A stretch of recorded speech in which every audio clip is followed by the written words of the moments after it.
has a lot to do with people's previous relationships. And also depends on like what level are we asking. Is it interaction in societies, our interactions with everything, and we hold on to our past experiences, of course, because that's what we have to judge by. But people aren't honest exactly because it depends on what the person's intentions are and what they're trying to do. And of course, as I said before, it deals with a lot of people just avoiding getting hurt in whatever they're trying to do, and more so protecting themselves. I mean, because people are playing games. I mean, it's a new thing now. Just play games with somebody, just to, I guess, mess with their head, just to see what buttons you can push. And I mean, sometimes you push the wrong buttons and you end up losing a person. And sometimes you push certain buttons and you get closer to a person. It kind of all depends on whoever's, playing around and stuff. That's a good one. Me personally, I think it's hard for people to be completely honest with each other, because from childhood they have been like lied to without knowing it, and then when they found out that they were being lied to, it just naturally stuck with them. So I think that people are prone to being liars because they're used to being lied to. So it's one of them things to whereas they're like, oh well, I've been lied to all my life, so I don't feel like I have to be completely honest, because people are never completely honest with me. It's like somebody saying, I'll be there in 15 minutes, knowing that they're going to be there in 30 minutes. So in your mind, you're like, if I'm in a relationship, I'm only going to tell my spouse a little bit of the truth, not all the truth, completely the truth. So I think that's one of the reasons people are like that.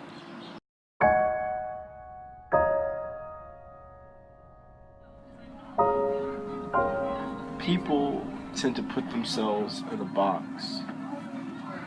And as I said in the first question, to protect themselves. It also starts from young childhood, the fact of that people don't really learn communication skills until they get older, unless they're really taught to be good communicators while they're young. Nowadays, people rely on texting or they rely on the computer as a ways of communication, and they're so used to actually doing that when it is actually time to talk to somebody face to face, they freeze up. Or sometimes people are just so sucked into whatever's going on in their phone that they don't really, want to communicate with anybody else. So people have a tendency to put themselves in a box. They try to hide away from the world around them, because just to avoid getting hurt. Just like in the first question, people just don't want to get hurt, and so people also want to cling on to their previous knowledge, previous things they've been told, and if you're not coming off maybe the same way, people aren't really trying to hear you. Sometimes it's just, communication also stems from the world that we live in, where we deal with social media, where people don't have to, we're not in the same paradigm as 20 years ago, where you had the face-to-face interaction. That's almost non-existent in some form, in some ways now. Anger plays an issue, ego, pride, and a lot of emotions go into having good communication skills. It's just like being in the street and you don't know a person, so you may not speak to that person because you don't know them. They may say hi to you and you don't speak to them because of their ego, their pride, they're just who they are, and it's like, why should I even speak to this person? Who is this person? I don't know this person. And then people want to have some feel of power and authority. So if you're a good communicator and you communicate how you really feel to a person and their emotions, you're going to feel less strong, so I think people are afraid to be good communicators. They're afraid of a good outcome or a bad outcome. People in general are lacking communication skills because of that.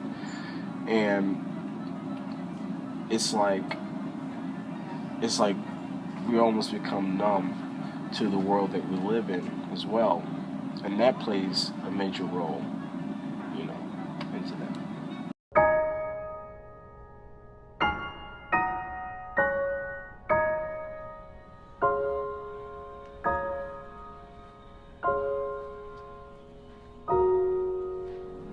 come across a situation that, of course, isn't the same. It's like a tug of war, almost, and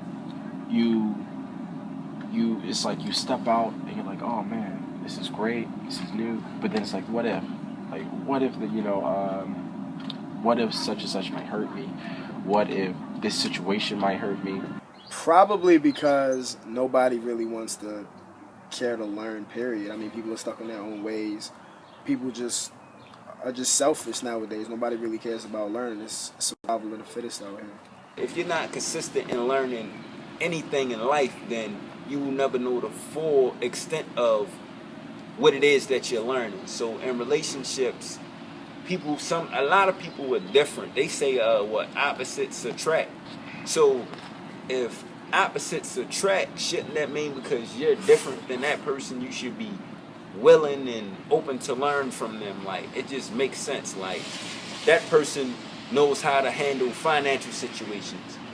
This person knows how to handle communication skills and things of that nature. So if you're with a person that handles situations differently than you should learn from them, because their way may be better than yours. And if you're not open-minded, of course you won't look at it like that. Some people just feel like, oh, I don't need help, I know it. You're just here to do this as your job, and I don't need any help and advice from you. People are stubborn, like they don't want to learn how they can relieve stress.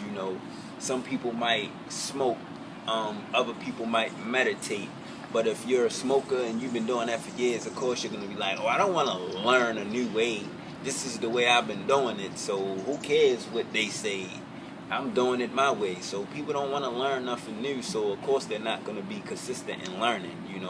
People just want to get a little bit out. And when they get that little bit, they take it and run with it. And as far as relationships, you should never hold your past relationships against the person you're with at this day, because if you do that, you won't really know the full extent of the relationship. So you always have to learn new things and take different angles in relationships. Even within yourself, if you used to get upset because your person you was with did something, you should act differently. That way you can learn yourself better. All right, if I acted that way, how about I act this way and see how this person reacts, So like, people just, they're not consistent with learning because I think they feel threatened, like, they feel like they already have it all. They don't want to learn nothing new. They were so-called born and raised this way, or my mother and my father taught me this, so I don't need to learn nothing, from nobody else and things like that. Like, I don't, it's deep. It's deeper than what I really can express right now, but.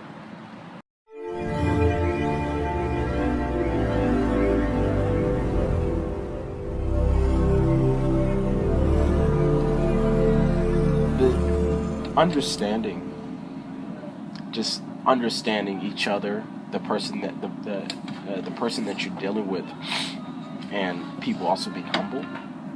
I think that's a major one, because people don't even really understand what that is. But you just kind of shutting down your ego, and kind of just and opening your mind, but understanding. But then that comes off in the communication part too. It's like, that's part of the communication, and that's all of getting yourself outside that box. Are you willing to understand who the other person really is, their background, So are you willing to understand? Be humble. Don't be humble. Know your limits. Don't think so high of yourself. Don't put yourself on a pedestal, because when you put yourself on a pedestal, you're thinking too highly of your own emotions more so than anybody else's. You want to be able to just have that knowledge to know, like, look, what I say comes with a consequence. What I do comes with a consequence. You want to learn from people. You want to gain information from people. That's how we adapt. That's how we evolve into better people.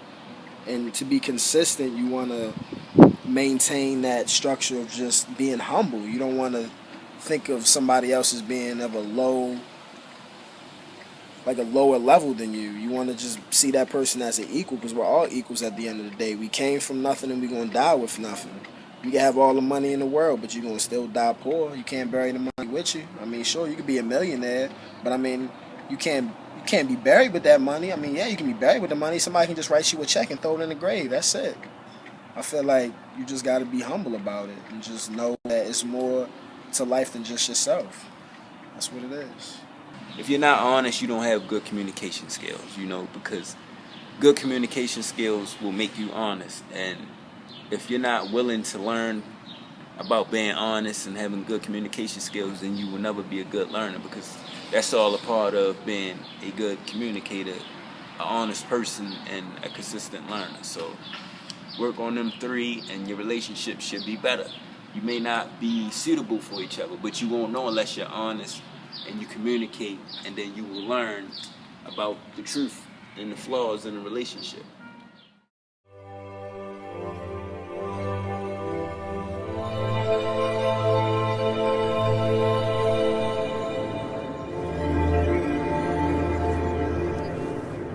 My solution? Focus on simplicity, compassion, and patience.